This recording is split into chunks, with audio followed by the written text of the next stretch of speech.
From the 1011 Now Alert Center, this is Morning Pulse. Good morning. This is Craig Allison with your Morning Pulse for Tuesday, February 10th. Before we get into our local headlines this morning, our question of the day was, while this feature is rarely found in new homes built over the past couple of decades, experts say it could be making a comeback. What is it? Myself and Megan put laundry chute this morning, and turns out that was the right answer. Great way to kick off a Tuesday. Awesome stuff there. But anyways, if you want to participate in our question of the day this morning, you should always head over to our 1011 Facebook page first thing in the morning. Be sure to see that post where we put it every morning. Check in with your comment on the guesses over there. We read them off on 1011 this morning, as well as the answer. Now, this being said, let's get into our local headlines for the morning. We're just 2 days away from Secretary of State Bob Evnen says he'll hand over Nebraska voter data to the federal government. One local organization sued trying to stop this from happening, but the case was tossed. Now, Common Cause says it's looking to appeal the ruling. As it stands now, Evnen is allowed to release the non-public voter data to the Department of Justice, but Common Cause says it will, quote, exhaust every option to protect voters. Barring any court orders, Evnen plans to release the state's voter file to the DOJ on February 12th. That's this Thursday. We'll hear from Evnen as well as Lancaster County's election commissioner on this issue later today, so be sure to stay tuned here on 1011 this evening to hear what they have to say. Now, moving things over to your second story in our top 6 stories from this morning. The cattle industry is one of the state's most vital resources, but according to Nebraska Farm Bureau, beef cow inventory is at its lowest statewide since 1960. Same report shows a 13% decline across the country over the past 7 years. Less cattle means more cost.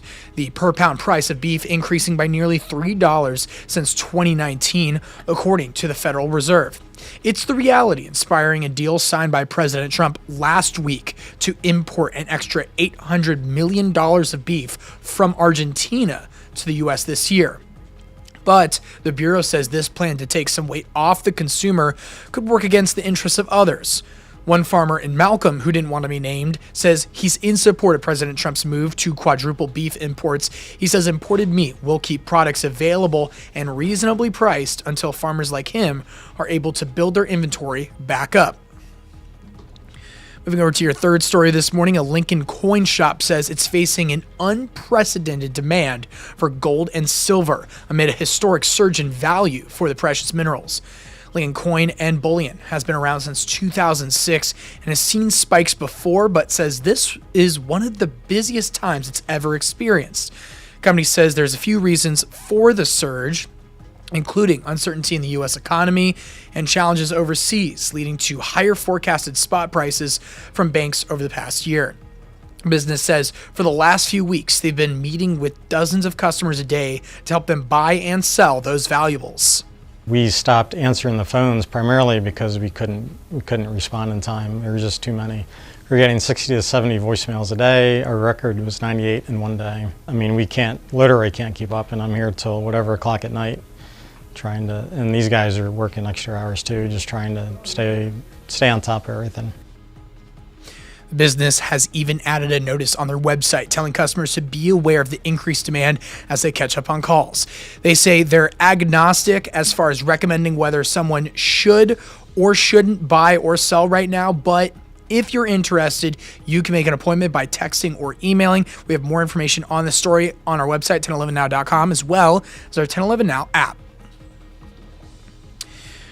Your fourth story, Turning Point USA is coming to Nebraska. Governor Jim Pillen announcing a partnership to bring chapters to every high school in the state.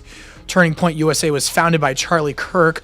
According to a release, this partnership will continue his vision of student-led engagement and free speech. Right now, more than half a dozen schools in the state already have club chapters. State's Department of Education says student clubs have always been a local decision, with individual school boards setting the rules. Governor Pillen says he will release more details at a press conference this afternoon. We'll be there, giving you updates both on air and online. Moving things over to sports, Nebraska men's basketball is rising once again in the AP Top 25 poll ahead of a big game tonight. Huskers are back up to the 7th spot after a win on the road against Rutgers on Saturday. Nebraska is returning home this week for one of the biggest games left on the schedule. The 13th ranked Purdue Boilermakers come to Lincoln tonight at PBA. Head coach Fred Hoiberg remembered last year's disastrous game in which Nebraska lost by almost 40. They absolutely handed it to us last year, embarrassed us on their home court, and we're going to have to be on point. This team plays hard. They're on the floor. They play together, and we can't give them anything easy. They're so disciplined in their approach on both ends of the floor. Tonight's game between the Huskers and Boilermakers marks the third ranked versus ranked at home this season. Before this season, Nebraska had just one of those in school history. Now this is our third. Isn't that crazy?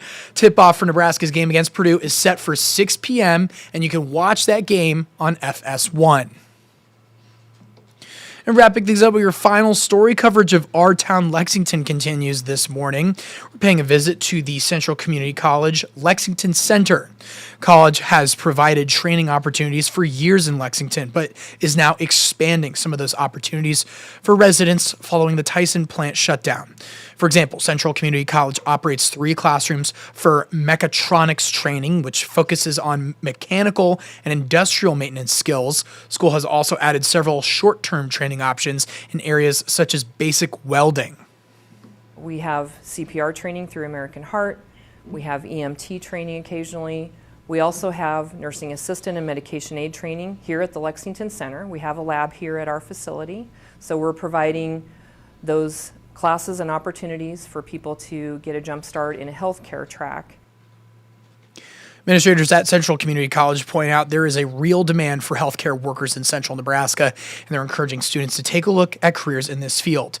Now, if you're watching us live here on Morning Pulse, be sure to tune in to Pure Nebraska at 9 a.m. this morning, and we'll learn more about the training options at Central Community College, as well as later on once it is aired online to Pure Nebraska's page.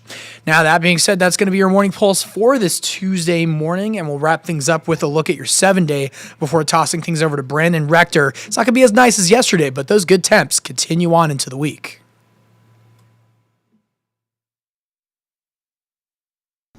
Good Tuesday morning. Meteorologist Brandon Rector with you in the 1011 Severe Weather Center. It is going to be partly to mostly cloudy this morning, then mostly sunny to partly cloudy for the afternoon. It is also going to be much cooler and a bit breezy today. Those north-northwest winds at 10 to 20 with gusts to 30 miles per hour going to make it feel about 10 degrees colder. Our temperatures at noon in the upper 30s to upper 40s. At 4, we're in the mid-40s to low 50s. That is about 20 to 25 degrees colder than we were yesterday afternoon. And it looks as though our temperatures at 8 will be mainly in the 30s. In Lincoln for today, warming up to 51 for a high this afternoon. That is 25 degrees colder than the record high of 76 set yesterday, but still 12 degrees above average for this time of the year. From the 1011 Now Alert Center, this is Morning Pulse.